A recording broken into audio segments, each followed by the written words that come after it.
All right, at this point, we're ready to attach the body of the shark to the base. As you can see here, the head has been attached.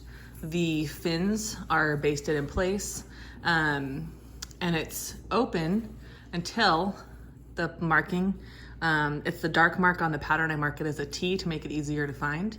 And so that is where your stitching ends, and the opening for the base and head of the hammerhead begins. I just want to give kind of a couple key pointers on places to attach. So this is a dark mark on your pattern as well. It's right in that corner between the head and the body of the shark. So I like to start here, and that goes right in this seam between the head and body of the top of the shark. So I'll just kind of put that right there, pin that in place. Next, I hop up to the middle marking up here on the head. The middle marking is right here. And then the middle marking on the top of the shark, I marked with a T because again, it's a dark marking. Those are kind of the really crucial ones. On the pattern, I marked them with the really thick line. And then we'll hop around here to this other joint and the other place where the head meets the body, and just kind of get that right in the seam there. Next, I would typically go back and align all of the marks on here with the marks on the back of the pattern. I'm not going to go through that step by step, but it's the same process. So this first mark and this first mark line up. There's one here, which lines up with this next one. This is a one you should pin and take a little extra time on. This purposefully does not match. It's not the same shape as the head, because when you finish, these actually fold up and around and make kind of the side piece that the eyes are attached to. So that's why they're different shapes. They're both curved the same way. They both curve out, but just take the time to pin all of those markings together. Okay, so next you'll kind of work your way around the body, again, matching the lines up.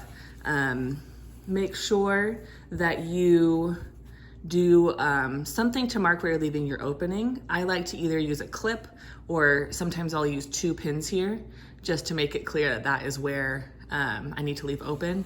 Then you'll hop to the other side of the leave open marking right here and do the same thing. So that's kind of where you're gonna be turning and stuffing through. And then continue pinning, matching up the lines all the way until you reach this peak. This is kind of a tricky corner to work with. I recommend stitching just one side of the shark kind of out to here, finishing it off, taking it off, clipping the loose threads, and then beginning a new line on this side where it's pinned. So we'll pin that in place.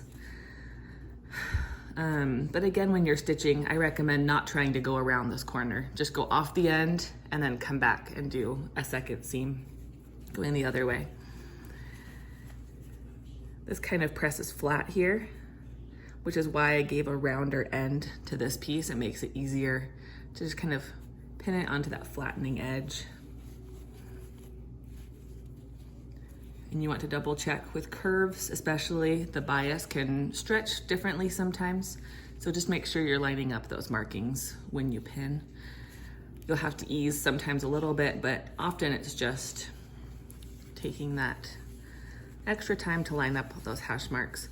When you're stitching and pinning, make sure you don't get these extra fins stuck in the seam. These back fins are especially prone to do that. So just make sure that you're kind of pushing them out of the way and up into the body of the shark, and not pinning and sewing over them. Let's see where that marking is, right there. So again, you'll just kind of continue up the rest of the body. And then once it's pinned all the way in place, you'll stitch it. And I like to start, let's see where my opening is. So I didn't pin this when I was going.